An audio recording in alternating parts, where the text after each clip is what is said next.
Every night, the golden halls of the palace shook with the piercing cries of the prince's newborn heirs, their tiny bodies writhing in silken cradles that offered no comfort. Servants scurried helplessly under the stern eye of the governess, her voice cold and cruel, condemning their failure with a single glance. The prince, cloaked in grief, lingered at the threshold, powerless to soothe the children left motherless by tragedy. Only the youngest maid, poor and unseen, dared to stay when others fled, her heart breaking with every desperate wail. And one night, she crossed a forbidden line, setting in motion a twist that would defy the palace itself. Before we begin this beautiful period romance story, tell me in the comments where you're listening from. I love knowing where you're joining me from. Night gathered over the palace like a velvet shroud, muting the world to breath and echo. In the nursery, the quiet never held. Two thin voices shredded the hush, raw and insistent, rising and falling in jagged waves that shook the painted ceiling and rattled the glass in the tall windows. The lamp on the sideboard trembled with each draught, its small flame catching on brass and crystal, making a scattered crown of light across the room. Silk curtains hung heavy, embroidered with lilies that could not soften the sound. Every gilt edge and polished surface reflected luxury, and none of it mattered. The children cried. She stood with one child in each arm, head bent, hair slipping from its pins. The little bodies were light as fledglings, but grief made them heavy in her hold. 3 months old, and grief had a way of showing even in their fists. The new maid, knew enough that the other servants still called her girl instead of her name, shifted her weight and tried to pace a slow figure 8 on the carpet. The twins' cheeks were hot against her forearms. She adjusted them, one cheek tucked against her shoulder, one cradled near her collarbone, and tried a rhythm that matched the lamp's faint flicker. "Come now," she whispered, breath catching. "Come, sweetling, come." She counted under her breath, not to measure time, but to keep her heart from racing. The clock in the corner marked minutes with a soft click. The clock had not slept in weeks. Neither had anyone else who crossed the threshold of this room and tried to be more than furniture. A young attendant hovered near the door, wringing his hands. "Shall I fetch the wet nurse?" he asked, voice pitched low, as if loudness could break something already broken.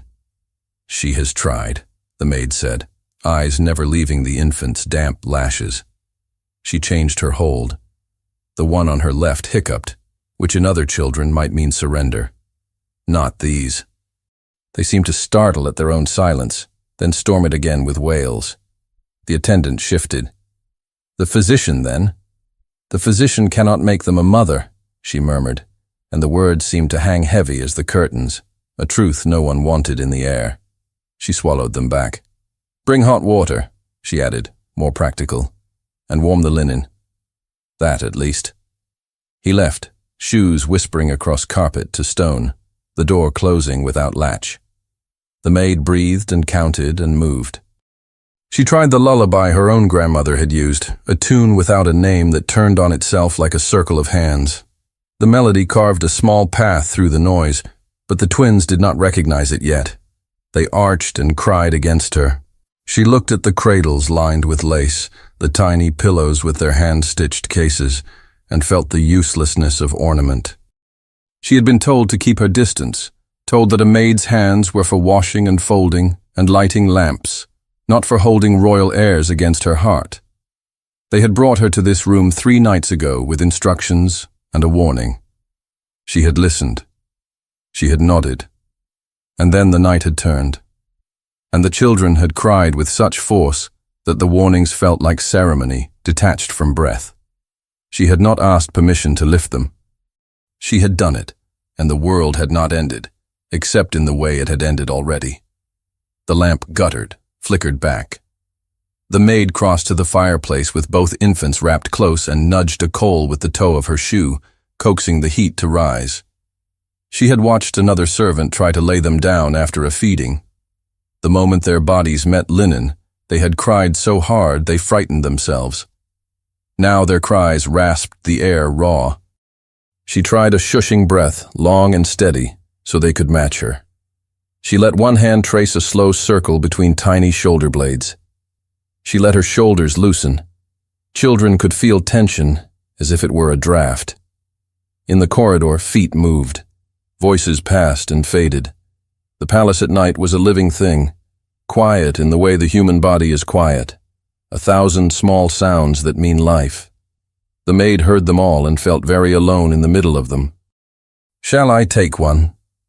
Another maid, older, had slipped in, apron crinkled from washing, eyes tired but kind.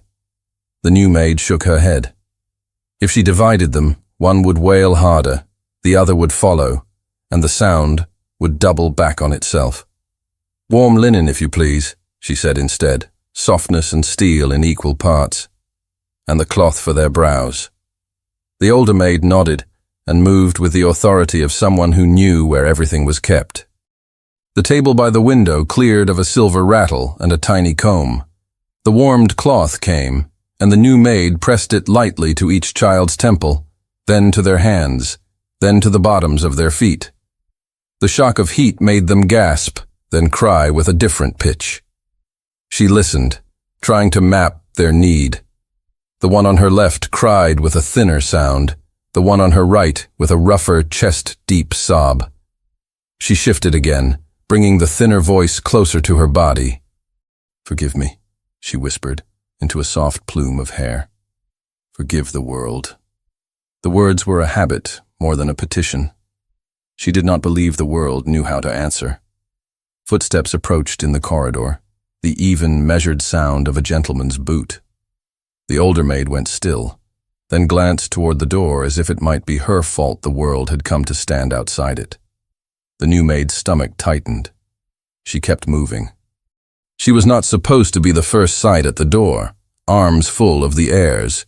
She should be in the background, ready at the edges.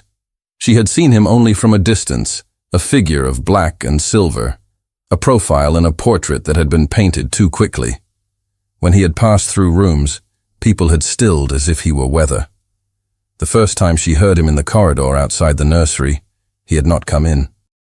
He had stood, and the servants had arranged themselves around the absence of his presence. The night had continued. Now the footsteps slowed, paused. The new maid did not look up. She did not have eyes to spare. The older maid smoothed her apron and did not dare announce anything. The door remained open a fraction, a breath. The infant's cries sharpened and softened, shifted. The new maid let the thin-voiced child ride higher on her shoulder and used the side of her face to make a small cocoon of warmth. She felt the tiny ribs against her jaw. The other child's breath came in hiccups. She matched the pace. "Girl," the older maid said under her breath, without scold, only warning, only fear.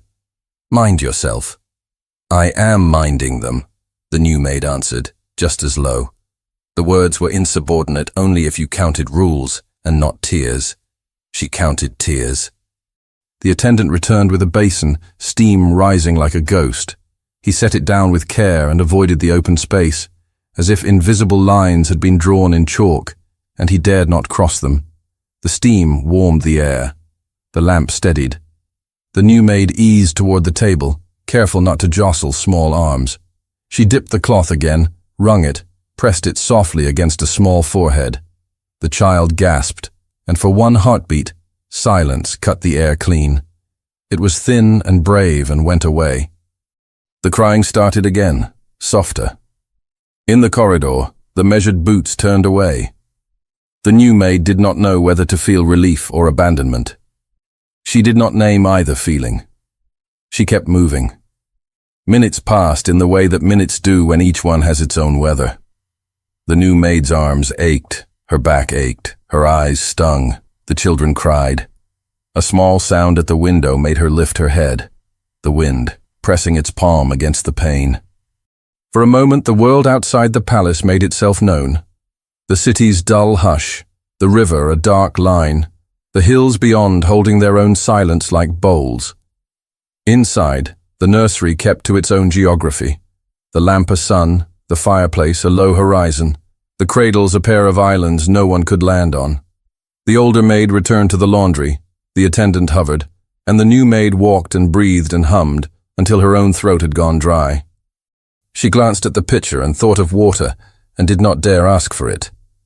The twins quieted by degrees, not because of the tune, but because of the endurance of motion, and then, as if offended by the hint of calm, they cried again. "Tell me what you want," she said, and the words were absurd and necessary. "Tell me, and I will do it." One of them rooted, mouth searching, even though they had been fed less than an hour ago. The instinct was as old as breath, and it made the maid's chest ache with a kind of helpless compassion she did not know how to bear. She shifted them again, made herself a shelter of bones and cloth and warmth. At the door, the attendant whispered, "He's still outside." The new maid did not look. The knowledge ran down her spine like cold water. "He should not be," she said. It was not for her to say where princes ought to stand. But she said it, because the corridor was a place for ministers and condolences, and the nursery was a place for breath and skin. The words were treacherous, even to herself. A coal settled in the grate, sending up a soft sigh of sparks that did not break the lamplight's hold on the room. The maid traced the circle again and again, the weight of the infants shifting in her arms as they grew heavier with exhaustion, then lighter with sudden flailings. The older maid returned with a small cushion and slid it toward the cot in the corner, the narrow bed reserved for attendants who spent the whole night on duty. The new maid glanced at it, and then away. The cushion looked indecently soft, given the circumstances. The footman at the door, he had the look of someone too young to hold so much protocol in his spine, cleared his throat. "If you need to rest," he started, then faltered, because the offer itself was against everything he had been taught to say in a room like this. "If I stop," she answered, voice level, "they will not." The sentence settled like a pact in the air, and in that moment, it felt truer than anything else the palace could decree. The attendant nodded as if he understood. He took up the basin and emptied it discreetly into a pail, then brought fresh hot water. The routine of it made a small circle of order in the night's disorder. The maid let herself hold to that. She dipped the cloth, wrung, pressed, rocked, hummed. The lamp burned lower and had to be turned up. The clock ticked. At the edge of the broad woven rug, the maid's foot caught on a thread that had worked loose. She saved her balance with a quick shift of weight, clutching the twins close, and for a breath the crying paused, replaced by the startled silence that follows the near drop of any fragile thing.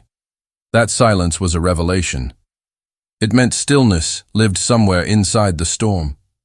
She exhaled through her mouth, a slow sound, and the thin-voiced child sighed. The other's breath caught and steadied. The new maid felt her own lungs unclench. "Once more," she promised, to them or to herself.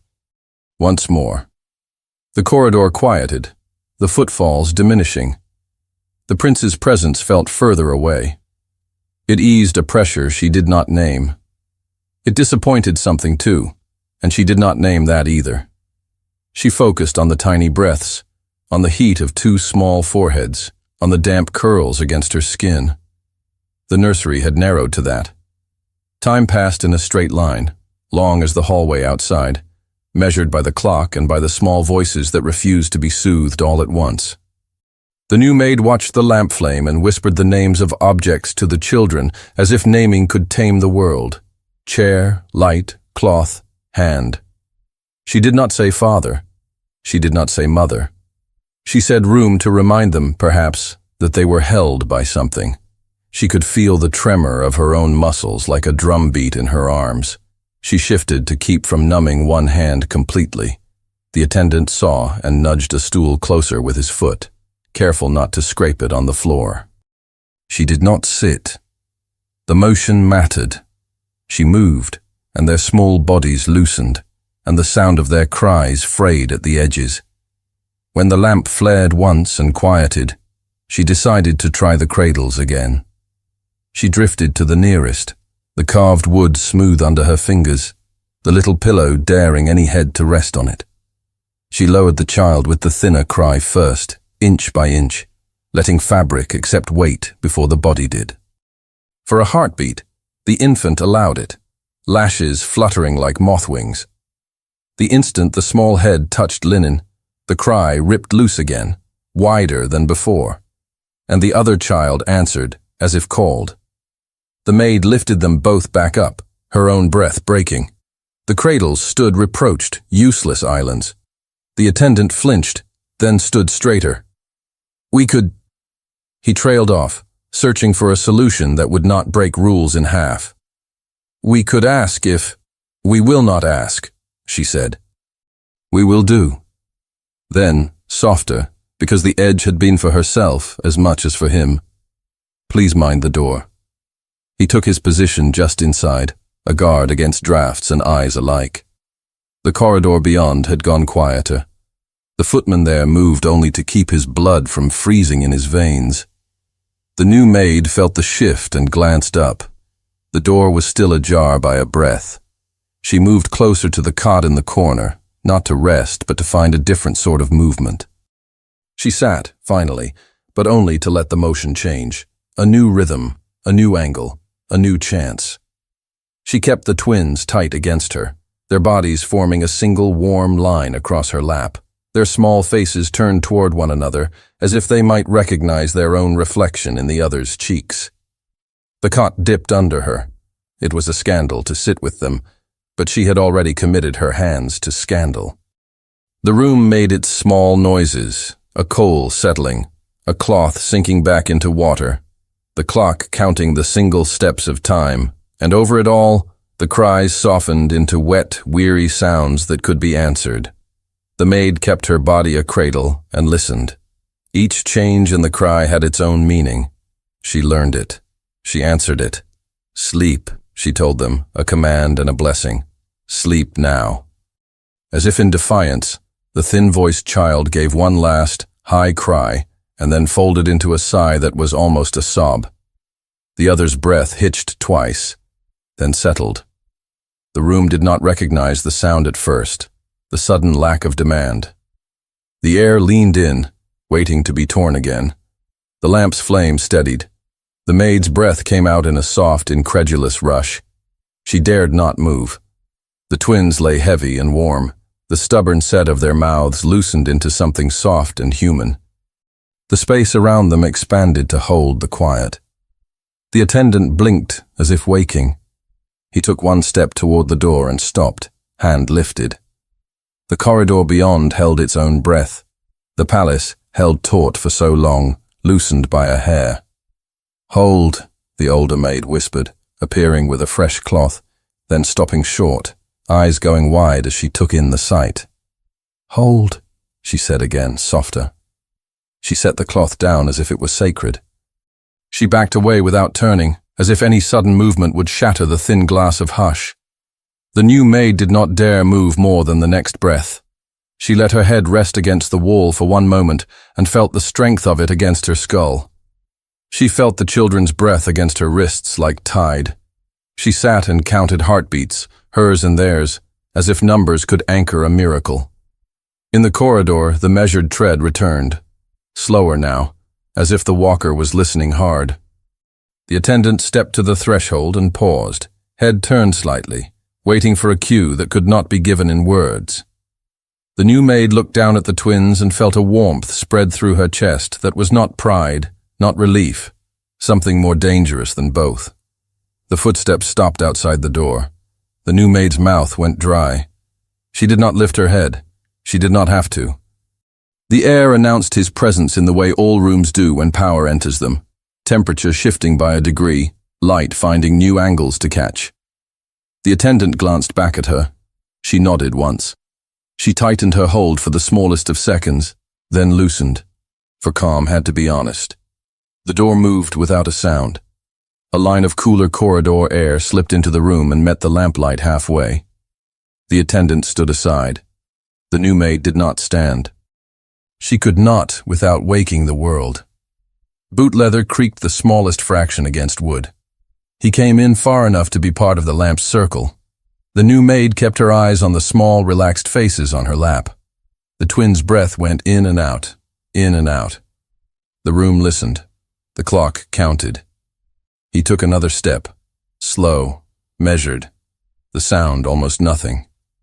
The maid's heart hammered against her blouse. She told herself he would be angry. She told herself that anger was a cold thing, and that she could be colder. She told herself what she had done was nothing but care, and that care did not need apology. The words were a litany, and even as she said them inside her head, something else, something wordless, lifted its face. Behind him, the corridor closed out of sight. The world narrowed to lamp and breath and the nearest threshold. He stopped. Her hands did not shake. Her arms did not lower. The twins sighed in their sleep as if the door's movement had been a lullaby.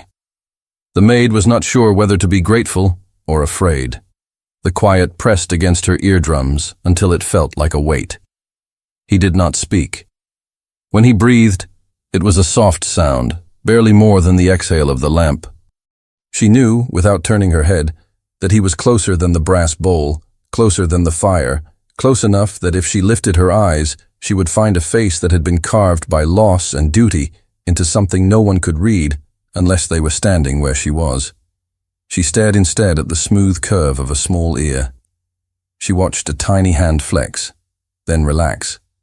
She looked for courage and found only the need to keep still. He moved one more pace. The floor answered. The lamp flame leaned and righted itself. The new maid felt the air change, as if the room itself had drawn a breath with them. She told herself not to hope, not to fear, not to think beyond the next inhale. On the other side of the cradle, the night pressed its face to the window, curious. Somewhere far away, a clock in another corridor chimed the quarter hour, 4 soft notes that died almost as they were born. He reached the edge of the lamp's glow and looked down. He froze on the threshold of the light, breath stilled, because in the quieted nursery lay a sight no rule had prepared him to face. He took in the room as if it were a battlefield he had been avoiding for too long. The lamp made a small circle of gold on the walls. Within it, the cot in the corner had become an island. On that narrow bed lay the maid he had seen earlier, her head turned toward the wall, hair loosened from its pins. Between her arms, nestled against the plain folds of her gown, the twins slept. Their faces were unknotted at last. Their mouths were soft. Their breathing made a sound like paper sliding over paper. One small hand lay open over the other's shoulder, as if they had reached in sleep for what waking never granted. Everything he knew fell into 2 columns, what was permitted and what was not. This belonged unmistakably to the second column. His first impulse rose, sharp and instinctive, to cut the scene in half with a command, to separate bodies that should not touch.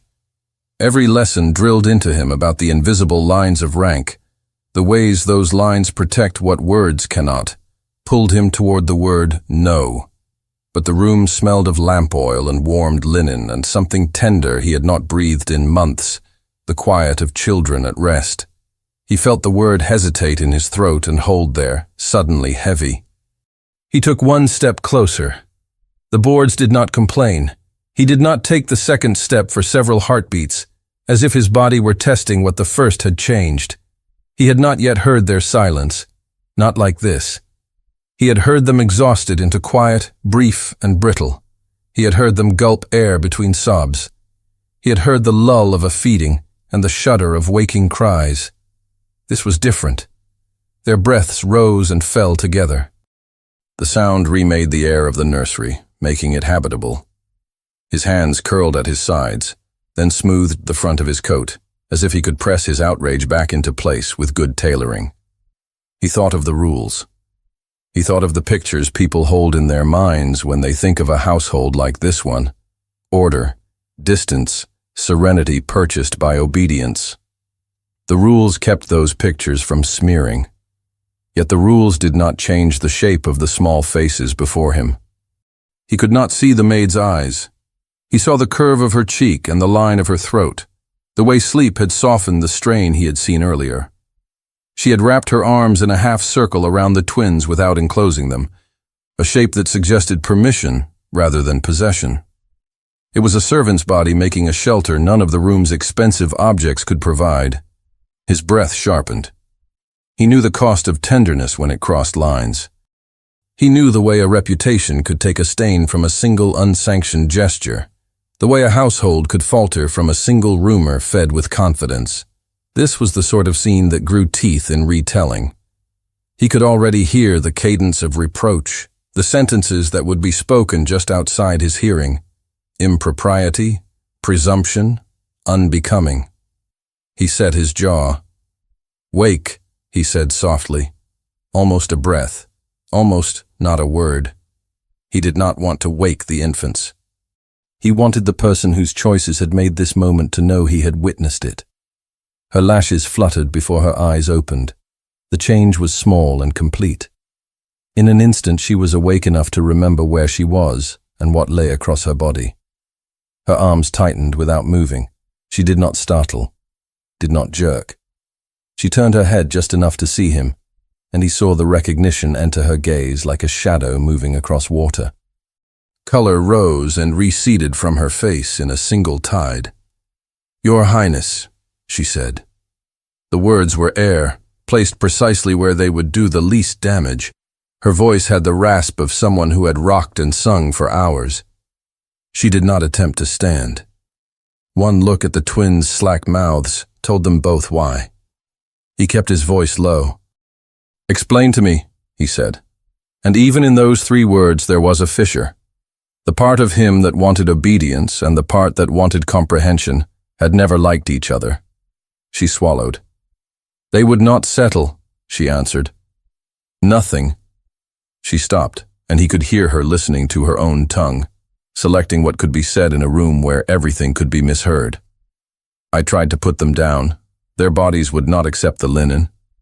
He stepped closer, then stopped where the light reached his shoes, and stopped again at the thought of the next step. The infants breathed in synchrony, 2 small chests rising beneath the shelter of her arms. The very sight argued against the order he had been prepared to give. "This is not permitted," he said. The sentence did not come out with the force he had intended. It sounded like a statement of weather. Her eyes, clear even in the low light, flicked to his, then down again. "I know," she said. "I could not find another way." He felt a curiosity he resented. "You have tried all the others." "Until I could not remember my own name," she said, and then, as if reminding herself that wit was a luxury offered to different rooms, she added, "Yes." In the corner, the clock marked the seconds with a sound like a small tamper striking once on earth. He let that sound measure his next breath. He could order her to rise. He could lift one child himself. He could call for another pair of hands to disentangle this impropriety into something recognizable. He imagined each action and watched each one in his mind wake the twins into wails. He had never felt so wrestled by the opposing shames at once. The shame of failing duty if he allowed this, the shame of failing compassion if he forbade it. "Do you understand what this looks like?" he asked. "Like sleep," she said. The answer was almost insolent. It was also true. She lowered her voice until he had to bend a fraction to catch the words. "Sir, they have cried every hour the night would hold. If you wish to punish me, I will not argue. But let them have this first." He had not been addressed like that in any room where his title mattered. He stared at the twin faces, at the damp crowns of hair pressed gently against her blouse. He thought of standing just outside this door night after night, listening, doing nothing but clench his teeth until his jaw ached, and count the ways people might judge a man for which door he chose to stand on either side of. "Who told you to do this?" His voice sharpened again, not for her, but for the ease with which his own sense of order was being undone. "No one," she said, and something in him recognized and disliked the echo of his own hard self-reliance in her tone. She was not pleading. She had done what needed doing, and now she stood inside the consequences of it without a shield. One of the twins stirred, a ripple across a pond. The child's mouth opened, head turning toward the faintest whisper of a sound. He and the maid froze together in an accord neither acknowledged. The child sighed instead of crying, breath hitching, then smoothing. The other followed the first's lead. The breaths resumed their soft paper sound. He could not ignore what his eyes and ears told him. He traced, without moving, the line of one tiny ear. He found himself wishing, with a longing that embarrassed him, to touch the small hand, placed like a seal on the other child's shoulder. He kept his fingers a quarter-inch from the air. "What you have done is beyond your station," he said. The sentence was a form he had learned early. It felt dull and brittle in his mouth, an instrument he did not trust in a room that had learned its own music. "Yes," she said, "and if you ask me to leave them, I will put them back in their cradles. They will wake, they will cry. You may call someone more appropriate to stand where I am." The implied sentence was clean as cut glass. He was not immune to its edge. His jaw worked once. "I am not accustomed to being cornered by the truth." "Neither am I," she said. "I just prefer it to the sound they make when we try to ignore it." A kind of grim amusement flickered through him, immediately swallowed by caution. He glanced toward the door, which stood just ajar. The corridor beyond was a mouth that could inhale a story like this and carry it along every nerve. He could order it shut. He could not order it unsaid once it was witnessed. "Sit up," he said softer. "At least pull the coverlet." "If someone—" "I cannot move," she answered, and it was not defiance but calculation. "Look." He looked. The twins had drifted deeper into a sleep that made their limbs heavy. Any shift, even the small movement of her shoulder, would ripple through their bodies like thunder. He felt his own exhale lengthen. He did not like being taught by circumstance. He did not like that learning was precisely what he needed. He reached toward the coverlet himself and found the edge. He lifted it with careful hands, and for a moment there was only the sound of cloth against cloth.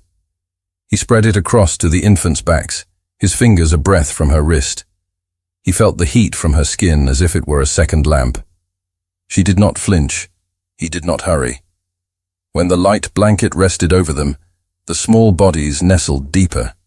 They breathed together, and he felt the room come closer to him by a degree it had not dared for weeks. He was not sure whether to be grateful or to be afraid of the solace, which felt like a betrayal of something else he had sworn to guard. "You have put me in an impossible position," he said, voice low. "If I order you to rise, I will be heard calling cruelty a virtue. If I let you remain, I declare compassion at odds with rule." She did not try to comfort him. She did not have that right. She met his gaze instead. "I meant only to quiet them," she said. "If you decide I must be dismissed for it, say the word when they wake." He heard dismissal. He heard when they wake. The two halves of the sentence did not fit into an immediate action. He could have sized himself inside anger to avoid the choice, the easy armor of outrage that makes decisions simple. But anger broke apart in the face of the small hand shifting in sleep against the other's shoulder. "What is your name?" The question surprised him. It felt out of place. And yet, in this room where only necessity had any right, perhaps it had earned its place. She hesitated. "I am called what I am needed to be called," she said. It might have been a joke in another life. Here it held a kind of truth he recognized. He had been called many things in rooms he did not choose. He let out a breath he had not known he was holding. The lamp hummed. The clock tapped. The world had narrowed. He understood that any louder sound would tear it open. "You should never have done this," he said again, and the words no longer meant what they had meant a minute ago. "No," she said, "I should not have waited so long to do it." He blinked. A corner of his mouth wanted to move. He did not let it. He was not ready for what such a movement would permit. His gaze slid once more to the door. The narrow gap was a threat and a promise. He thought of crossing the room to close it and found himself held still by the knowledge that any shift in the air might wake the twins, and then this quiet would be a memory that no order could restore. He remained where he was, hand at his side, fingers curled and relaxed, the rhythm unwittingly matching the rise and fall of two small chests. A soft scrape passed along the corridor, a shoe on stone, weight distributed carefully to avoid sound. He felt the hair along his arms prick. The maid's eyes flicked to the door as well. He saw her measure the distance between scandal and need, and choose the latter again, not with bravado, but with the even readiness of someone willing to accept consequence for the sake of relief. He found himself almost whispering the order he had nearly spoken when he first entered. He swallowed it. The room held him inside the choice. "After," he said, and did not finish the sentence. After they woke. After the night ended. After decision had to present itself in daylight. He left the rest unspooled between them, because to tie it off would be to jerk at a knot that had finally loosened. She inclined her head. "After," she agreed, and the word felt like a plank laid across a dark gap. The scrape in the corridor came again, unmistakable now, the skid of a heel catching at a rush mat, the quick correction. A breath followed, not his, not hers, not the children's. He turned his head toward the sound with the reflex of a man trained to meet trouble with his face rather than his back. He wanted the door closed. He wanted the boundaries set by wood and latch, not by the thin will of his silence. He could not move to do it without risking the peace that sat like a bird on the edge of a branch. They waited. The air held every small thing. The lamp's whisper, the clock's tap, 2 steady breaths. The corridor breathed once more. The small iron latch of the nursery door shifted with the delicate certainty of a hand that knew exactly what it was doing. The door eased wider by the width of a palm, and in the widening, a shadow fell across the threshold and into the light. The shadow at the threshold belonged to the woman who kept the nursery's ledger and the household's patience, the senior governess. She stood a moment as if struck by a hush not measured by time. Then, with the quickness of someone who had learned to swallow scandal before it had teeth, she backed away into the corridor. Her skirts whispered against the stone as she retreated, a single, controlled motion that smoothed a tremor into an absence. From the hall, she did not speak. She did not need to. The look she cast over her shoulder was the sort that made servants shuttle and hands find tasks to occupy the mouth. She moved as if the sight had been a warning flare in a clean night sky. Her face, carved into formal propriety, held something else beneath. The calculation of a woman who understood the line between rumor and ruin, and how fast that line could harden into a verdict. Word spread the way water finds cracks. By morning, the household had a new current running through it, thin and sharp, like a thread pulled from a weave. Servants shifted in their duties with a careful choreography. The kitchen staff tilted words into lower bowls. Footmen angled their backs and averted their gaze. The senior maid who had shown the young attendant where to fetch water did not speak her usual jokes. Even the youngest scullion seemed to feel the change and ate his porridge in silence. The governess did not make declarations. She made herself visible. She took appointments to oversee feedings and appeared at the nursery door before the appointed hour. Her visits were not intrusive, but they were precise. Hands that hovered just out of reach, eyes that catalogued, lips that kept their measurements. She watched the new maid at work with a look that tested both steadiness and propriety. The maid noticed the difference at once. Where other eyes had been kind or distracted, the governess's gaze felt like a ledger being written. The nursery, always a place of small accommodations and whispered commands, tightened into a room of measured steps. The maids did not share jokes in the morning. The attendants stepped away when the new maid approached, pulling their tasks into corners as if proximity might stain them. She felt it like a chill against her skin. People step away when they want nothing to do with what they might be asked to defend. She continued her cares with the same quiet tenacity. She approached each routine as if it were the last, lining the infant's tiny garments with hands that moved without thought. When she lifted them, she did so as she had been taught, with respect for the weight and the danger of a slip. But it was the way she soothed them that men and women watched.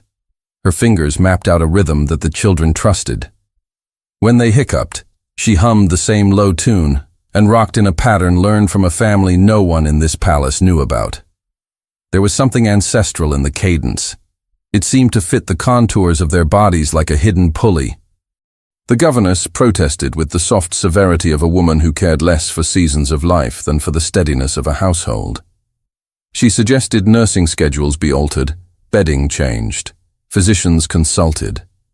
She made lists in her mind of witnesses and dates, and kept them close as if preparing a dossier. She moved through the room as though arranging pieces on a board, each shift of a chair or a placid look at the twins, another move against a potential checkmate. The new maid felt that pressure slice through the air like knife light. Her hands never paused. She folded linens until the hem felt like ritual and soothed a cheek until it warmed with circulation. Yet children listened to the shape of caution. When someone else tried to take them, their cries rose as if to name the loss. Each time the governess stepped nearer than necessary, the infants' breaths thinned and tightened. The room learned their terror and returned it in kind. In the evening, the prince, who had seen this all from the outside of doors and tapestries, appeared once more at the edge of the nursery. He did not announce himself. He had found, unexpectedly, that the sight of the maid holding the children kept replaying in the theater of his mind as if it were a single scene painted in oils and hung where he could not turn away. He listened from the corridor, the way a man listens when he hopes not to be heard and knows he might be the one to be punished if he is. He watched the governess watch her. He watched the other servants dress their faces in small indifference. He observed the new maid's movements, the way she counted breaths and adjusted positions as if she could coax sleep from an obstinate wind. He felt something unnameable that was not mere curiosity. It was pity braided with an appreciation that made his chest an odd, heavy place. He had not expected tenderness to look so ordinary, nor to be so expensive in consequence. The governess approached him later with that careful, civil firmness that made each sentence land with the weight of a verdict. She spoke of order as if it were an instrument, and of rumors as if they were knives. He listened without interrupting, because interrupting in such matters would be to admit the thread was visible. He felt the words like chess pieces set upon a board, each one meaning to surround the problem until it could be taken. He excused himself into the night and returned to the threshold before anyone expected him. The children were quiet for a time, the lull of day folding into the lamp's circle. He lingered, feeling the tug of restraint and the pull of compassion like two opposing winds. He had a duty to uphold, a duty of blood and house and future, but he also had a private ledger, where each moment of warmth added an entry he could not overlook. He found himself standing between columns of obligation, unable to decide which was heavier. The maid did not speak of fear with words. She packed it into the way she moved through the day, into the quickened pulse behind her collarbones and the small measured breaths she took at the sight of an office door. Under the surface, however, there was a deeper determination. She had held the twins. She had seen what true rest looked like on their faces. The knowledge of it did not belong to a rank.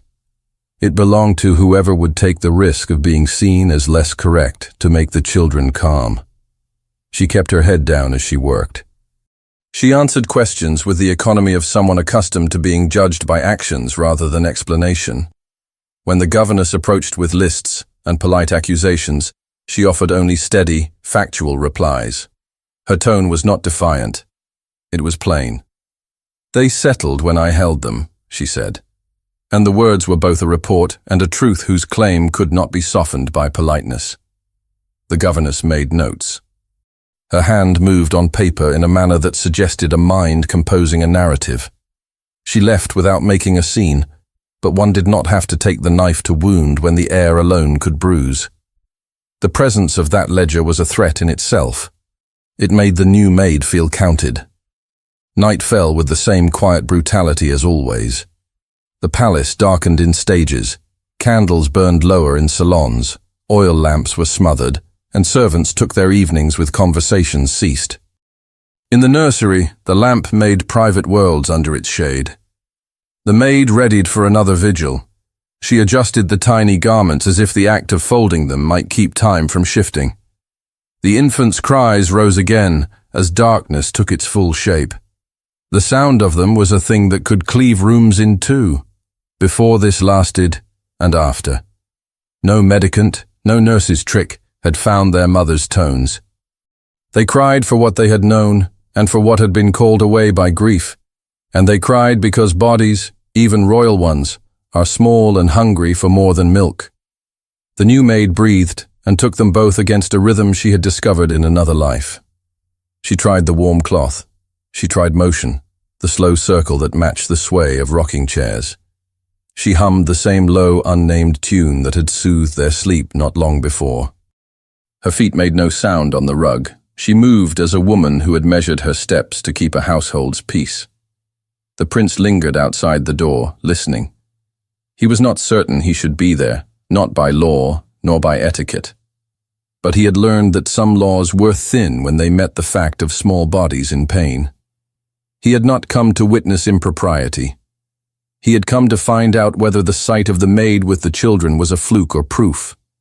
He needed the evidence in a way that was far stranger than any ledger. A soft sound rose, not crying, but a tune threaded through the night air, delicate and low. The lullaby reached him before he entered, a small skein of sound that fit the contours of the room like a seam. It was not the kind of music learned in drawing rooms or in classrooms. It had the rough edges of a tune passed between mothers, and a weary tenderness that made a man feel, abruptly, the shape of his loss. He opened the door a fraction and stepped inside. The lamplight painted the room in gold. The maid stood in the center, rocking both infants in a slow, inward motion. Their heads rested on her chest and shoulder, a pair of small weights that had quieted under her warmth. The cradle in the corner waited empty and insulted. The air held the fragrance of warmed linen and the sweet, sharp scent of milk and sleep. For a moment he felt the entire world reduced to the small, steady motion of her arms, to the pattern of her breath matching theirs. He had come prepared to take charge, to restore order with a command. He had not come prepared to find a scene so fragile and so unarguably true that every outline of his duty blurred under its light. He stood, breath barely moving, and watched the children settle at last, their tiny hands slack, their mouths soft. He felt again the pull between what was permitted and what was kind, between the house's rules and a man's unseen hunger for a hush that signaled no more nights of unending cries. The governess's ledger lay in the corners of the room like a threat that had not yet been opened. The servants held themselves poised, waiting for the moment that might make a man choose a column. The prince remained in the doorway, unsure whether to close the gap between law and tenderness, when a movement in the hall made every head turn and the air constrict around the small scene like a hand. The sound of footsteps in the corridor thickened the air. They were slower than a servant's rush, measured and heavy, each one pressing the stone like a seal. The maid froze, the lullaby stilled on her lips. The prince's head turned toward the door, the angle sharp with recognition. He knew that tread. He had heard it since childhood. The rhythm belonged not to an attendant, but to authority itself. The knock came, firm, deliberate, not a request, not an intrusion, but a command. The brass handle shuddered with the weight of the hand that struck. A voice followed, clipped and formal, carrying the unmistakable cadence of palace protocol. His Highness is summoned. The dowager requests him in her chambers. The nursery held its breath. The maid did not move, afraid the small stirrings of the children would unravel into noise again. The prince stood still for a heartbeat, torn between two rooms, this one and the one waiting behind his mother's door. Then he stepped forward, not toward her, not toward the infants, but toward the summons. His jaw locked. His words were low enough to be spoken only for the maid. Do not move them. Whatever you do, keep them quiet. She nodded once, eyes lowered, yet her arms tightened with the weight of both children. She knew what her obedience meant. She also knew what his instruction implied, that he trusted her more than the empty cradles, more than the protocols of the nursery. He left with long strides. The door closed behind him, leaving a corridor of silence where a moment ago duty had spoken. The maid bent her face to the children, whispering the rhythm of her breath back into their small bodies. Her voice was soft as smoke, but her heart thundered. The dowager's summons was never casual. The prince entered her chambers under a canopy of dark draperies and the scent of incense that masked the damp of stone. Candles glowed on a tall table where she sat upright, her figure rigid in mourning black. She did not rise. Her authority never needed motion. "Sit," she said, her voice iron pressed flat. He remained standing. "You have left your council for this?" he asked. She looked at him as if he had asked whether blood was red. "Rumors," she said with precision. "They do not wait until councils conclude. They move with the night, and they move about you." He knew what she meant before she named it. The nursery. "The maid," she corrected. The word held more weight than the child it should have referred to. "She has been seen with them in a manner no servant should dare, and you, my son, were seen permitting it." He held her gaze. "You have heard only half the story. The half that matters," she answered. "Whispers are not concerned with nuance. They care for shape. The shape they see is a prince who allows his heir and spare to sleep in the arms of a maid." "They sleep," he said. The word struck the air like a challenge. For the first time in weeks, they sleep. His mother's eyes narrowed. At what cost to the dignity of this house? He exhaled, a sound between fury and grief. Dignity does not hush a child's cry. Dignity preserves the line that ensures those cries belong to children who will one day rule, she said. You think the household does not watch? You think ministers will not seize upon the first misstep to question your capacity? You are heir to more than their comfort. You are heir to a throne. He took a step closer to the table. And what use is a throne if it cannot protect what is already mine? The silence after the sentence stretched taut. The dowager's fingers tapped once against the arm of her chair. You speak as if you are the only one who is lost, she said, voice low. I buried my daughter-in-law too.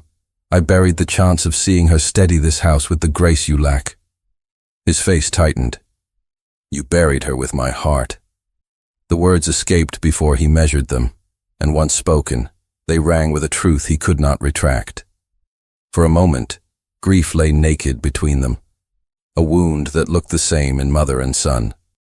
Then the dowager veiled it again with authority. You will dismiss the maid, she said. You will restore order before gossip makes a scandal you cannot afford. He turned his head toward the window, where the night pressed against glass, unbothered by thrones or rumors. He wanted to deny her with a word. He wanted to defy her entirely. But the sound that rose in his memory, the quiet breathing of his children at last soothed, tied his tongue. In the nursery, the maid bent her body into patience. The governess lingered by the door, eyes sharp, recording every detail of impropriety. Yet the infants did not wake. Their fingers twitched once, then loosened again into rest. The maid hummed, a tune too quiet for anyone but them. The governess shifted her weight, disapproving yet hesitant to break what seemed miraculous. Her lips parted, then closed. She stepped back into the corridor, her silence a ledger entry. The maid knew it meant judgment would come, but for this moment, the children slept. The prince returned from his mother's chamber with his steps measured, the weight of her words pressed into his shoulders. He paused outside the nursery door, listening. Silence, broken only by the faint lull of song. His hand hovered on the latch, caught between command and surrender. He entered. The maid did not rise. She looked up at him with eyes that asked no favor, only braced for consequence. He did not speak. He only looked at the twins, asleep in her arms, as if the sight itself might justify everything. The air in the nursery thickened. For the first time, his hand twitched toward hers, a half motion to take one child. The gesture stalled between them, suspended like a bridge not yet built. Her breath hitched. The silence between them swelled, charged with something neither of them dared to name. And then, 3 hard knocks at the door, sharp as a gavel, cutting through the fragile hush like iron against glass. The sound of the knocks rang through the nursery, sharp and deliberate. The prince straightened, as though a blade had been pressed to his back. The maid tightened her arms around the twins instinctively, the soft weight of them grounding her even as her heart thudded against her ribs. The lamp flickered, casting shadows that stretched across the carved walls. A voice followed, low and firm, carrying no warmth. "His Highness is required at once." The prince drew a slow breath and crossed to the door. He opened it to find 2 attendants in the dowager's livery. Their expressions were composed, but their presence carried the unmistakable weight of his mother's authority. No explanations were given. None were necessary. He turned back into the room. His eyes found the maid. She had lowered her gaze, but not before he caught the flicker of fear there. His own jaw tightened. For an instant, he seemed poised to speak, to leave her with a command or a reassurance. Instead, he said nothing. He left the nursery in silence, the door closing with a soft click that felt like the shutting of a verdict. The governess, who had been waiting in the shadows of the corridor, stepped inside at once. She smoothed her skirts with unnecessary precision, her eyes cool as she surveyed the maid and the children in her arms. "You grow bold," she remarked. Her tone was not loud, but each word struck like a pebble cast into still water. "Take care that boldness does not carry you out of this house." The maid did not answer. She pressed her cheek lightly to the crown of one infant's head, breathing in the faint scent of milk and soap. She knew the governess was already measuring every gesture against a rulebook unwritten, but rigidly enforced. The governess lingered a moment longer, the silence between them more dangerous than words, before turning away. Meanwhile, the prince entered his mother's chamber once more. The dowager was seated, spine straight, mourning garb heavy as armor. The candles made the jewels at her throat gleam like small, cold stars. She gestured toward the chair opposite her. He remained standing. "You are careless," she said. "Your absence is noted. Your presence in the nursery is noted. And now the servants murmur as though the household itself is shifting beneath our feet." "They murmur because the children cry," he answered, "and because they are shocked into silence when at last the crying stops." "At the hands of a maid," the dowager replied, her voice like stone. "Do you not hear the danger in that? Whispers that the heirs are soothed by no one of their blood, only by a servant's embrace. It makes you look weak. It makes your house look vulnerable." His lips curved in a humorless smile. "And yet they slept. Does that look like weakness?" "Strength is not measured by lullabies," she retorted. "It is measured by order. You forget yourself. Grief has clouded your judgment." The words struck their mark. He turned his head, jaw tightening as he fought for composure. "Perhaps grief has sharpened it. Perhaps it has taught me to value silence in a nursery more than silence in a council chamber." Her eyes flashed. "You would risk scandal to defend a maid?" "I would risk scandal to defend my children's peace," he said. A silence fell, heavier than any argument. Then she leaned forward. "You will have an answer ready. A public dinner has been arranged. The court will attend. The children will be presented, and they must appear well. Your household will be watched. Do not imagine their eyes will miss the details." The words settled on him like a sentence. He inclined his head slightly, a gesture of acknowledgement if not agreement, and turned on his heel. Back in the nursery, the maid laid the infants gently into their cradles. Miraculously, they did not stir. Their small mouths twitched in sleep, fists unclenching, as if at last willing to surrender. She straightened, pressing her palm to her chest to steady her own breath. The governess had left, but the threat of her scrutiny lingered in the walls themselves. The prince returned, his face unreadable, his step heavier than before. He paused at the sight of the cradles, the peace within them like a fragile truce. His eyes flicked to the maid. She stood still, her hands clasped, her expression quiet, but taut with unspoken fear. "You will attend to them tomorrow," he said at last, his voice low. It was neither permission nor reassurance, but something in between. He turned away before she could answer. The next day dawned gray, the air damp with a mist that clung to the palace windows. Servants moved briskly in preparation for the dinner. Silver polished, candles trimmed, tablecloths shaken out to fall in perfect folds. In the nursery, the governess supervised every detail of the children's dress. Tiny coats buttoned, ribbons tied, curls smoothed. The maid stood near, ready with cloth and bottle, yet careful not to step beyond the governess's invisible line. When the hour came, the prince entered to escort his children. He looked at them in their fine clothes, restless and unsatisfied, already beginning to fuss. His gaze found the maid. For a moment his hand twitched, as if to beckon her forward. But under the governess's watchful eye, he restrained himself. The procession moved into the dining hall. The chandeliers blazed. Courtiers stood in glittering ranks, their expressions bright with anticipation and sharpened by judgment. The children were brought forth, one in each arm of a nursemaid. The prince followed, his presence commanding, though his eyes betrayed the strain of the moment.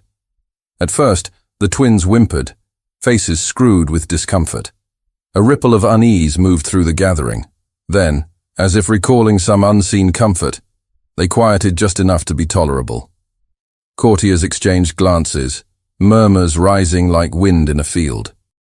The dowager, seated in state, lifted her chin, daring anyone to voice suspicion. But one courtier did. He leaned forward, his voice carrying farther than he perhaps intended, though it rang clear in the sudden hush. "Remarkable," he said, lips curved in a smile too polished to be kind. "The little ones appear soothed tonight, though I cannot imagine it is by their father's hand." The words struck the hall like a spark in dry straw. Conversation stilled, heads turned. Eyes followed the trail of implication, and in their gaze lay the sharp edge of scandal. At the edge of the room, standing half-hidden near the wall, the maid felt the weight of every eye shift toward her. The silence after the courtier's remark spread like spilled ink. The great hall, lined with crystal and gilded frames, seemed to hold its breath. The prince's shoulders stiffened, though his head turned only slightly, as if a full response would lend the words more power. The dowager's gaze cut across the table, sharp as a blade, silencing any further whisper. But the moment had already been born. Everyone present had heard it. Everyone present had seen where the courtier's eyes had fallen. The maid felt her throat close. She had kept to the edges of the room, back pressed near a column, the plainness of her dress a kind of shield. But plain cloth could not dim the suggestion that now tethered her to the children in every watching mind. She bowed her head, though heat rushed to her face, making her feel at once seen and vulnerable. The prince did not move. His voice, when it came, was low but precise. "If my children are calm, then Providence has granted it. Do not mistake their peace for entertainment." His words were measured, meant to cut the laughter from the remark without cutting the man himself. Still, a ripple of unease followed. The courtier bowed his head in apology, but the glance he cast at the maid as he straightened was not remorse. It was triumph. He had set the whisper loose. The meal continued, but the air had shifted. Servants moved with careful silence, aware of the new tension. The dowager remained impassive, though her hand tightened once on the arm of her chair. The prince spoke only when required, his replies clipped. Every so often, his eyes strayed toward the maid. He did not linger, but the fact of the glance was enough to feed the court's curiosity. By the time the dinner concluded, the maid had retreated deeper into shadow. She moved quickly when released, fleeing to the nursery with a swiftness that betrayed her need for walls that did not stare. There she removed the infants' coats and ribbons, laying them down gently, her hands shaking though she tried to still them. Her chest burned with shame, She had not spoken, had not sought notice, yet she had become the center of it. The prince entered not long after. He paused just inside the door, as though the threshold had grown heavier. She looked up once, then away, unable to meet his eyes. "You heard them," he said at last. His tone was even, but underneath lay a current of contained fury. "I heard," she replied quietly, smoothing a fold in one infant's blanket. "They mean to make you the story," he said. She swallowed hard. "Then I am finished here." The word startled him, though he did not let it show. He crossed closer to the cradles, his hand resting on the carved wood as though to ground himself. "Do you think I would allow it to end so quickly?" She lifted her gaze then, and their eyes met. What else can be done? Their peace comes at too high a price. For a moment, the truth of her fear was so stark that he said nothing. The air between them thickened with all that could not be named. He had not chosen her. He had not permitted himself to. Yet the sight of her arms around his children haunted him more than any command of state. The next day, the whispers grew sharper. Servants bowed, but their eyes lingered. Conversations ceased when she entered a room. The governess moved with open suspicion, recording each of the maid's gestures with the precision of a scribe. And beneath it all, the children's restlessness grew.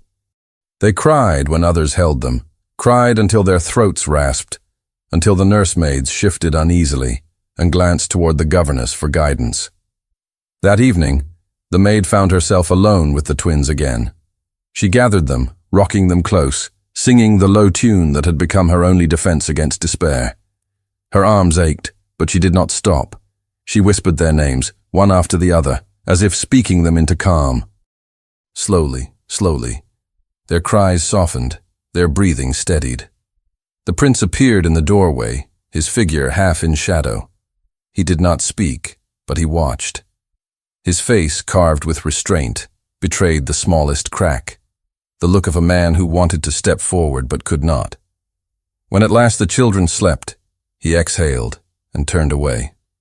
But she had heard enough earlier that day to know what was coming. 2 attendants had passed her in the corridor, speaking low, thinking her out of earshot. She had caught fragments. Removal. Inappropriate. Too close. She had walked on, her spine stiff, though the words had felt like stones in her stomach. Later, when she folded linen in the quiet nursery, her hand brushed a slip of paper tucked into the stack. She unfolded it carefully, her pulse quickening. The message was written in a practiced hand, unsigned. "Leave while you can, or all will be known." Her fingers trembled. She stared at the ink until it blurred. Someone wanted her gone. Someone knew enough of her past to make that demand credible. She pressed the paper flat against her palm, then folded it into her apron, her throat tight.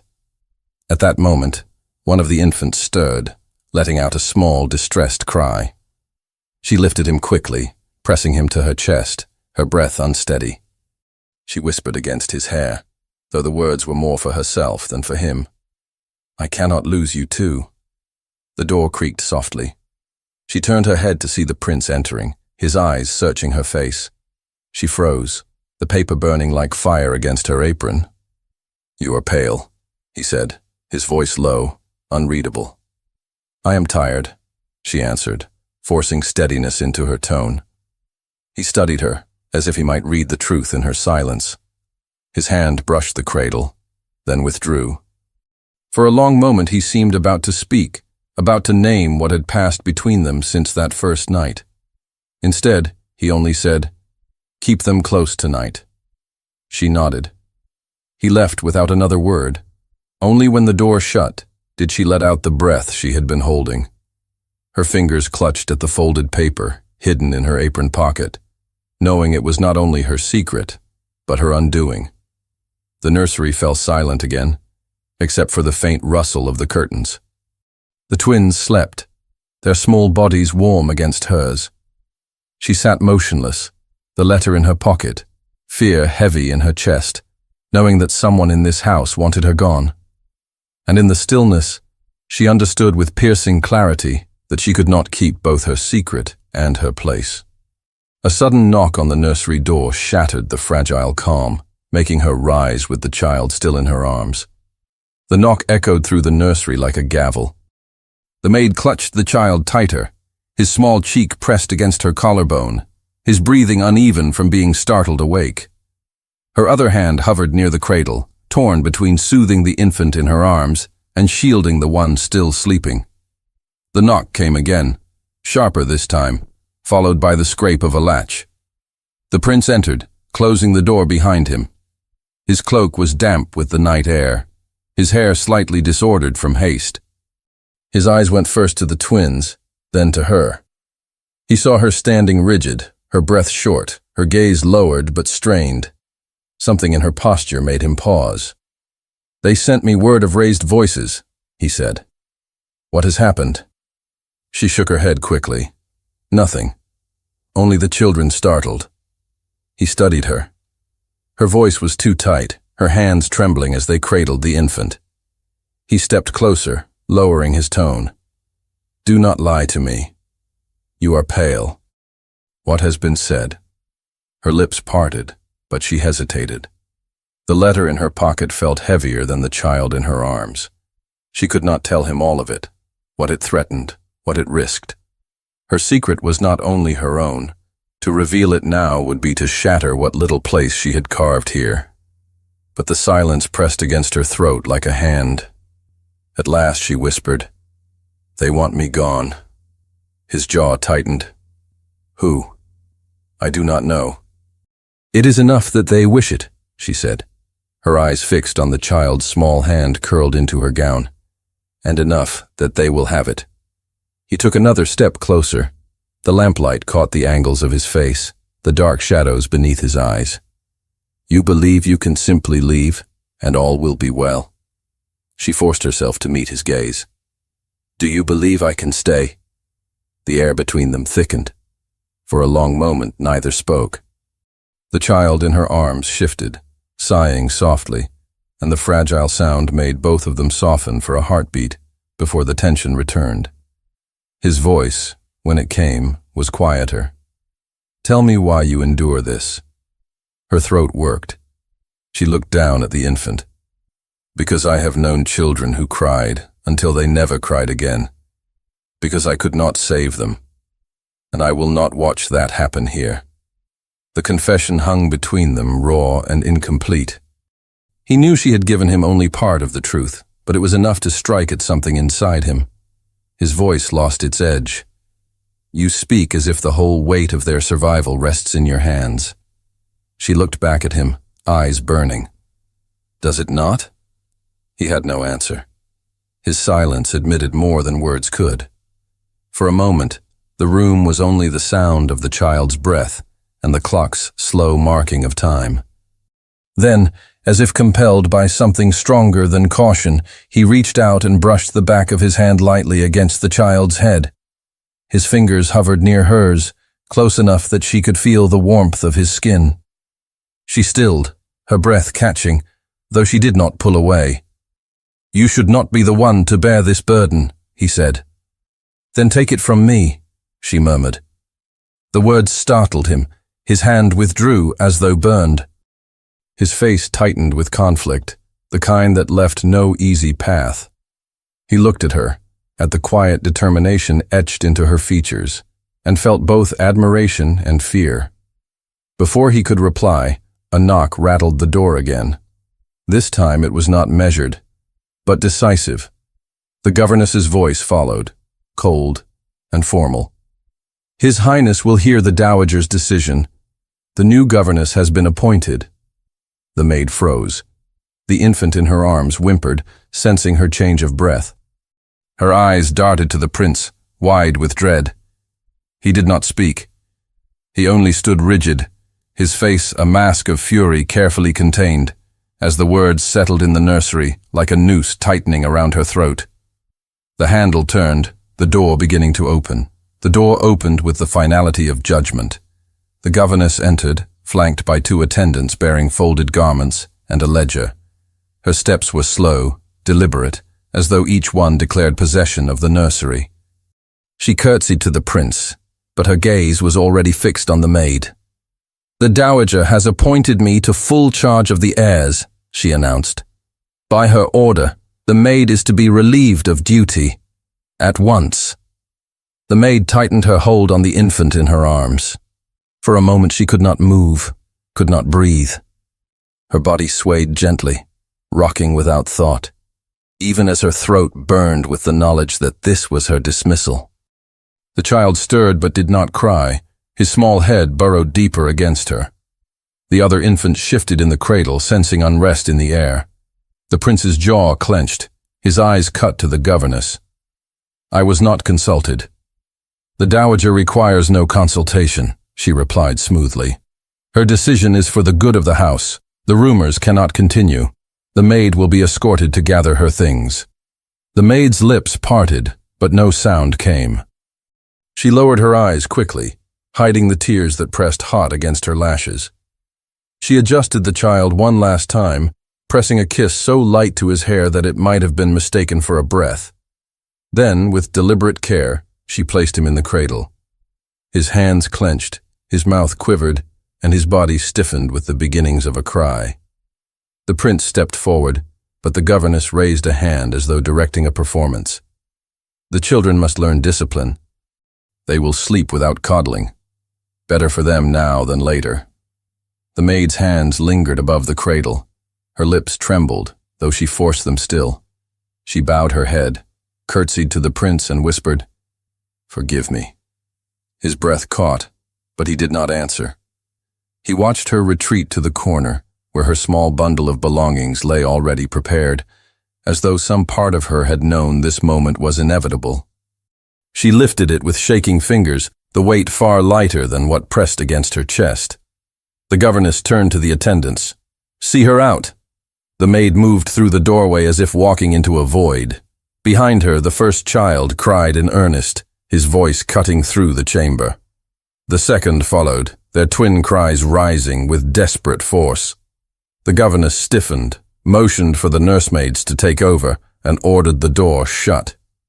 The prince stood still, his fists tight at his sides, while the cries behind him swelled like a storm trapped in walls. He heard the governess ordering calm, ordering patience, but the wails did not cease. They rose higher, shrill and aching, until they echoed down the corridor, filling every silent space with need. He turned sharply, leaving the nursery.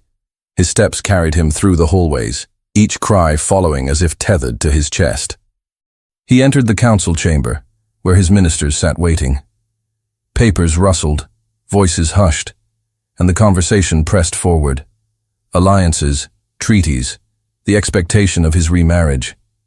The words struck him like stones, but over all of them came the sound, faint, muffled by distance, yet insistent.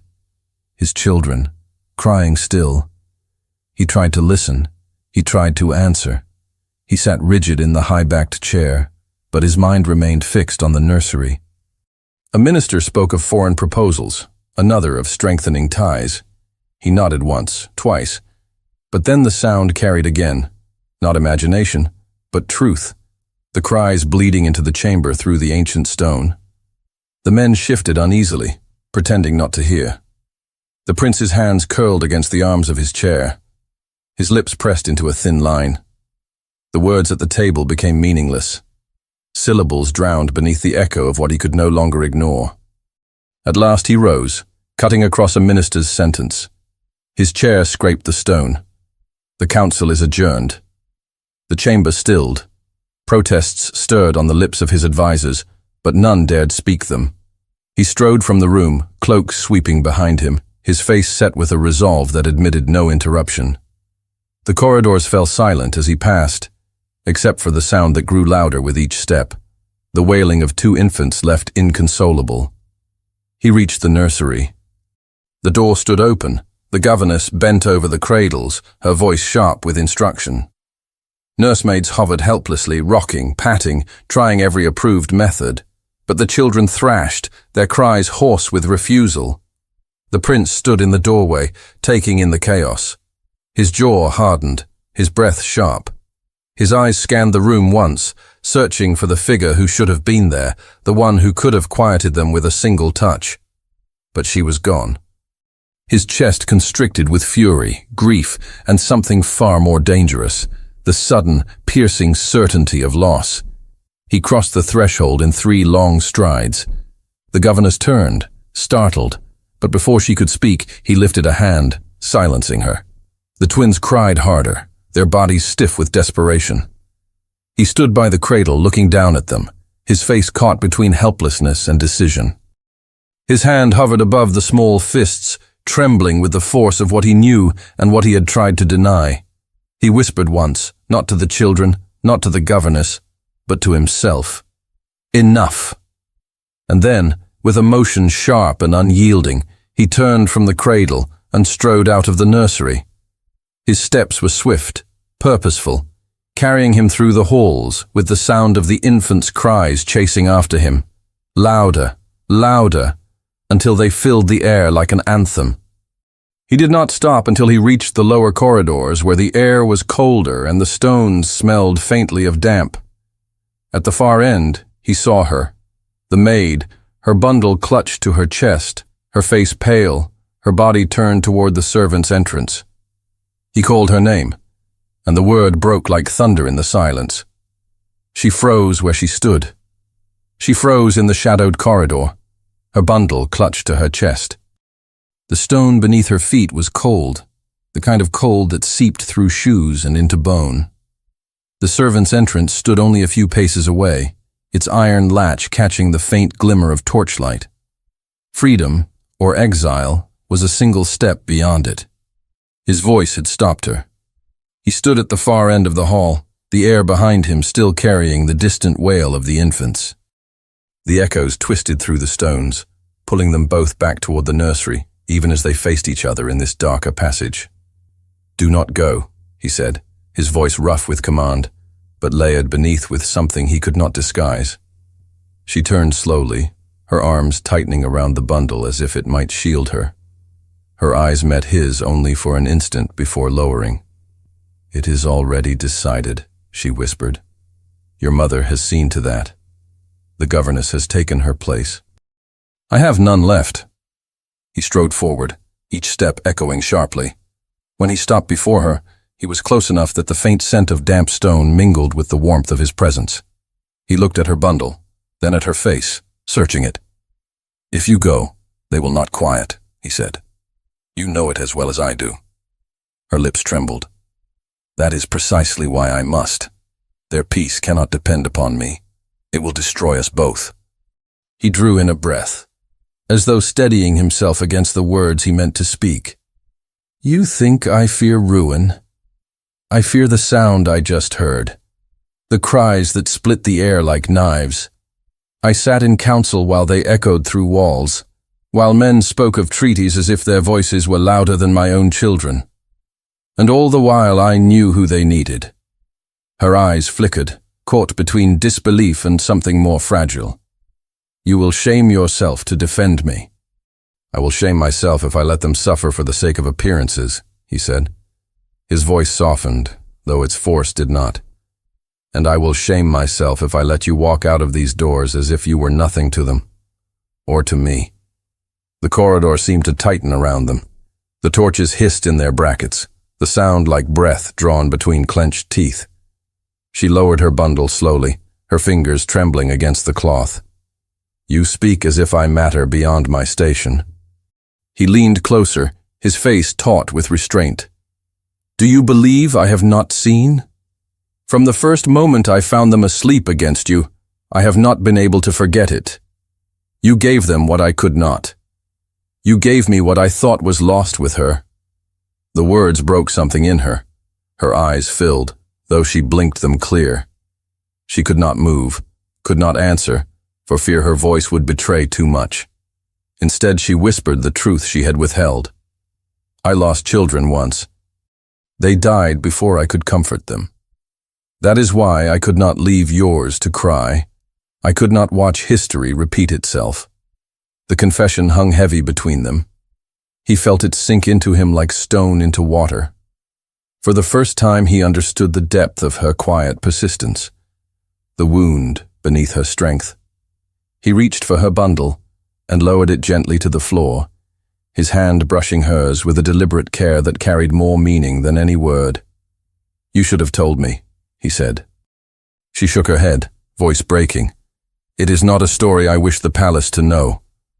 "It is a story I needed to know," he replied. Then softer, "And it changes nothing, except that it binds us further." For a long moment they stood in silence, the cries from above fading into the distance.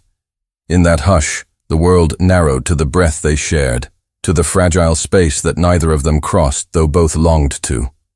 At last he said, "You will not leave. Not while I have the power to keep you." Her lips parted, protest rising, but he lifted a hand. "I do not mean as a servant. I mean as one who has proven herself essential to this family. I will face what comes of it. Let them whisper. Let them question. I will not see my children suffer because the court prefers rules over mercy." Her heart twisted with equal parts hope and fear. She pressed a hand to her chest as if to steady it. "They will not forgive you for it." "Then I will not ask their forgiveness," he said. "I will choose peace in the nursery over peace at the table." For the first time, she let her shoulders ease. A tremor passed through her, relief and terror tangled together. She lowered her head, unable to hide the tears that finally spilled. His hand lifted, hesitated, then touched her arm with the lightest pressure, a promise of steadiness. Neither spoke further. He bent, lifted her bundle, and placed it back into her hands. But this time, instead of guiding her toward the door, he turned her back toward the stair. Together, they ascended, his stride steady, hers trembling but certain. When they reached the nursery, the cries still filled the room. The governess looked up sharply, startled to see them both return. Her lips parted in protest, but the prince silenced her with a single look. He gestured toward the maid. "Give them to her." The governess stiffened. "Your Highness." "Now," he said. The word rang like steel. Reluctantly, the nursemaids surrendered the infants. Their small bodies were stiff with distress, their faces blotched from tears. The maid gathered them both, whispering as she drew them close. Within moments, their cries softened to hiccups, then to breaths. The hush returned as if it had never been broken. The room exhaled. Even the governess seemed momentarily stripped of argument. The prince stood watching, his expression unguarded at last. What had been suspicion, gossip, and scandal was now undeniable truth. The children needed her, and so did he. He stepped nearer, his hand brushing the cradle before resting at the edge of her sleeve. His voice was low, meant only for her. "Let this be the end of their cries, and the beginning of something we will guard together." The children slept against her, their warmth seeping through her gown, their breath soft as peace itself. For the first time in many nights, the nursery held stillness unmarred by grief. The maid lifted her eyes to him. There were no more words between them, only a shared recognition that the cost of this choice would be heavy, but it had been made. And as the lamp burned low, the prince stood beside her, watching over the twins, no longer divided by duty and fear, but bound at last by a truth neither could deny. Lamplight softened the hard edges of the room, and the hush that followed felt new and breakable. The twins breathed in paired rhythm against her arms, the weight of them anchoring her to the cot. The governess stood like an accusation beside the cradles, lips pressed thin, ledger clutched to her chest. Two nursemaids hovered with useless hands, their eyes caught between obedience and relief. The prince did not move from the maid's side. "Your Highness," the governess began, voice even, "this is not in keeping." He looked at her, only that, and the rest of the sentence withered. He did not raise his voice, he did not need to. "You will leave us." A flush climbed the governess's neck. "The dowager will be informed," he said. "By me, you will leave us now." Silence collected in the corners, like dust. The governess bowed, the gesture tight, and signaled the nursemaids. They withdrew reluctantly, backs to the wall, slipping through the door with the wary steps of soldiers leaving a field before the final order. The latch settled. Only then did the room breathe again. The maid did not speak. Her throat had closed on words when the children quieted. She could only listen to their breaths and to the faint tremor inside her chest answering them. The prince reached for the coverlet and drew it a fraction higher over the small backs. His hand brushed her sleeve, and a pulse leapt through her like heat striking frost. He kept his gaze steady. No one will remove you again. Not while they need you. Not while I do. The lamp hummed. Shadows wavered and settled. She found her voice's edge. You set yourself against your house. I set myself between them and what hurts them, he answered. That is the first duty of a father. I will not barter it for decorum. The words landed in her like a stone finds water, sinking and sending ripples through everything. She had expected to be told to leave again in a softer voice. She had not expected a kind of vow. You have made enemies, she said quietly. I have clarified what matters, he said. A corner of his mouth threatened to move. He caught it back. Let them write their lists. I will write my own ledger. He stood for a breath longer, looking down at the small faces that had finally unclenched. The room carried the scent of warm linen, milk, and the faint tang of brass from the lamp's key. The cot creaked as the maid shifted the smallest degree to spare her arm.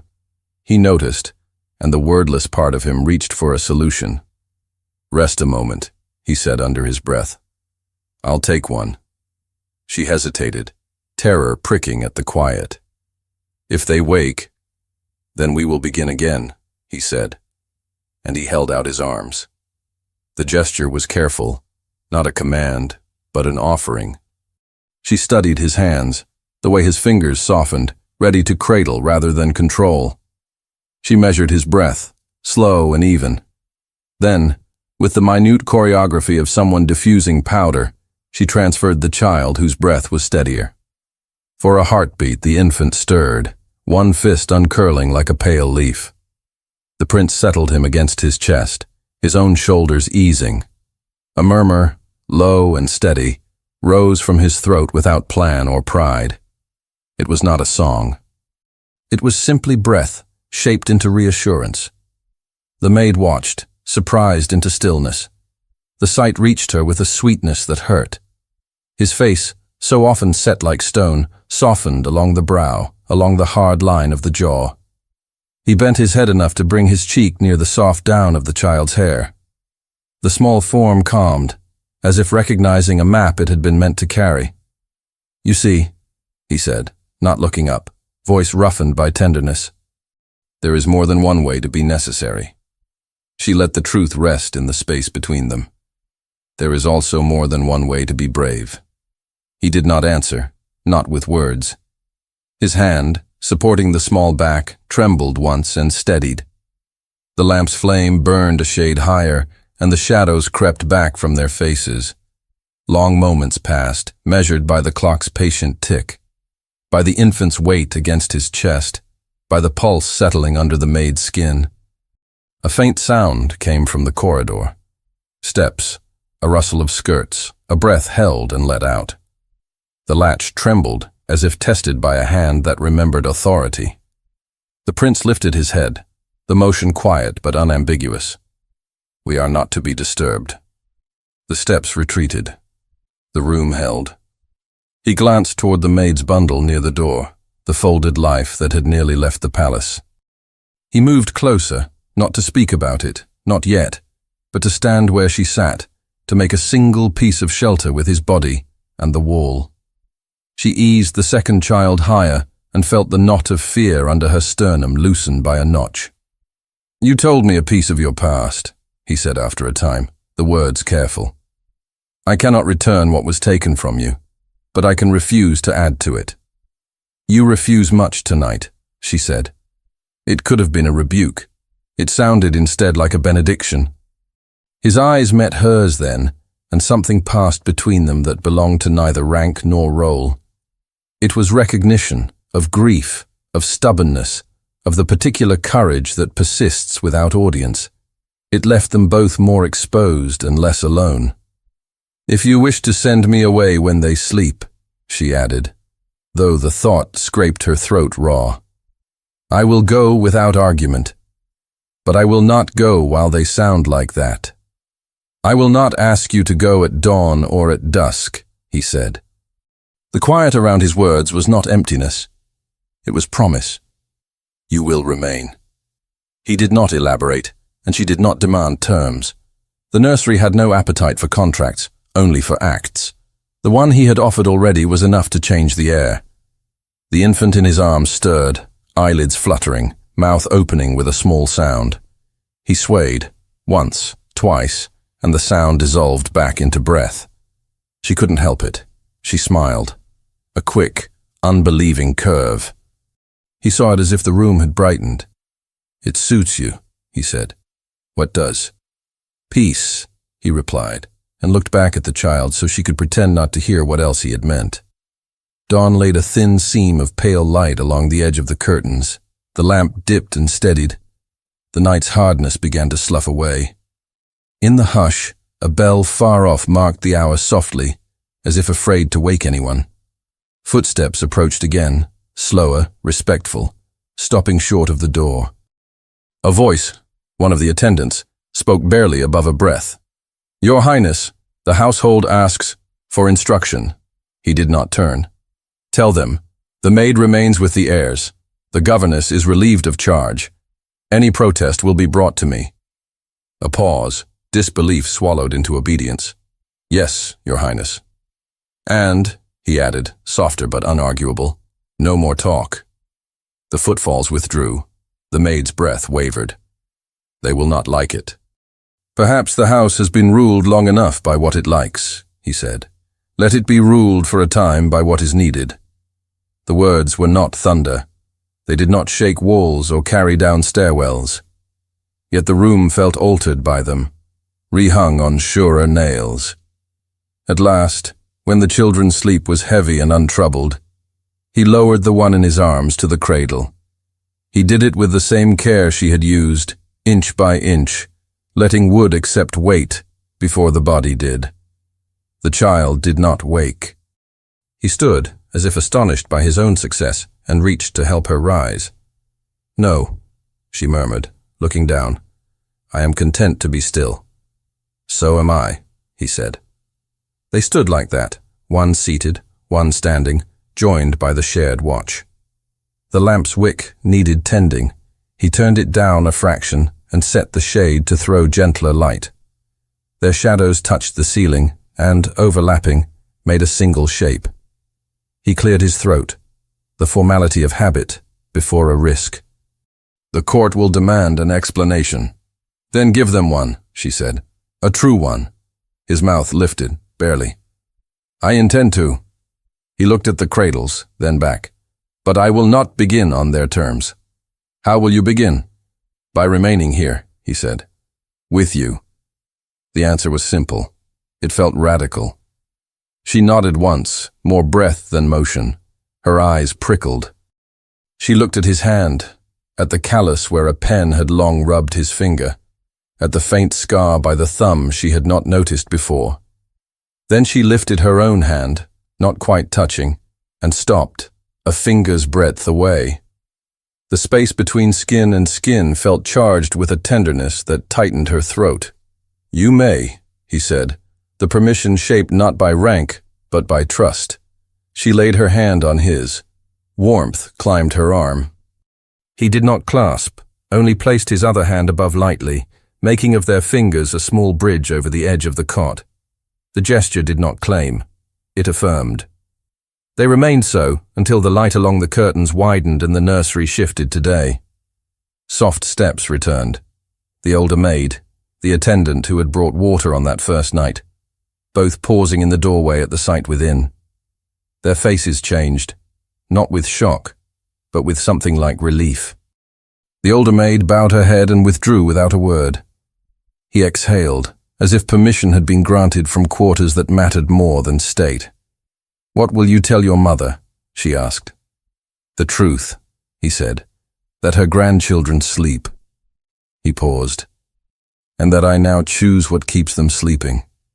She let out a sound that was almost a laugh, quiet and disbelieving. "You cannot put that on a notice." "I can put it in a life," he said. He released her hand then, not abruptly, but as one ends a sentence that does not need repeating. He drew the curtains a shade wider, let clean, pale light paint the tops of the cradles. The twins, oblivious to decrees and defiance, slept on, their hands slack, their mouths content. The room tasted different, less of fear, more of breath. A thought had pressed at her since the corridor, and now it found its words. "You said I mattered beyond my station." "I did," he said. "You do not need to say more," she added quickly, color rising. "It is enough that you said it at all."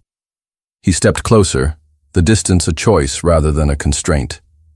"I will say more, whether I need to or not." He searched her face and found no refusal there, only the braced courage of a woman who had carried too much alone. His own voice turned unsteady for the first time. "You have given them peace. You have given me a way back to them, and to myself. If there is a place for you that is not the shadows, I will make it." Her breath caught. Hope hurt. She felt it anyway. "I will not ask." "You do not have to," he said. He did not touch her face. He did not pull her into his arms.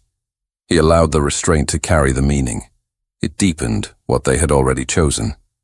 He laid his palm flat on the edge of the cot, close enough that her fingers could find it again if she wished. They did. The day brightened. Somewhere below, the house resumed its clatter. Somewhere above, a bell chimed. None of it entered the nursery. The world's noise pressed its ear to the door and found itself refused. The prince lowered his head toward the children in a wordless salute, then looked at the maid as if concluding a pact. "We keep watch," he said. "We keep watch," she echoed. Sunlight settled on the twins' faces like a promise. The lamp, at last unnecessary, guttered and went out. The room belonged to breath, to warm light, to a peace earned without permission and held without apology. And together, hand over hand above the cradle, they began the life they had chosen to guard. Thank you so much for listening to this story all the way to the end. We hope it moved you as much as it moved us while telling it. We'd love to hear your thoughts. Leave us a comment telling us where you're listening from and what you like the most. Rate this story from 0 to 10. What score would you give it? If you enjoyed this story, don't forget to subscribe to the channel and leave a like as a show of support. That really motivates us to keep creating and sharing more stories full of emotion and life lessons. And before we go, we want to remind you that an exciting and heartwarming story recommendation will appear on the final screen. If you'd like to enjoy it, just click on the video. Thank you once again for being here, and we'll see you in the next story.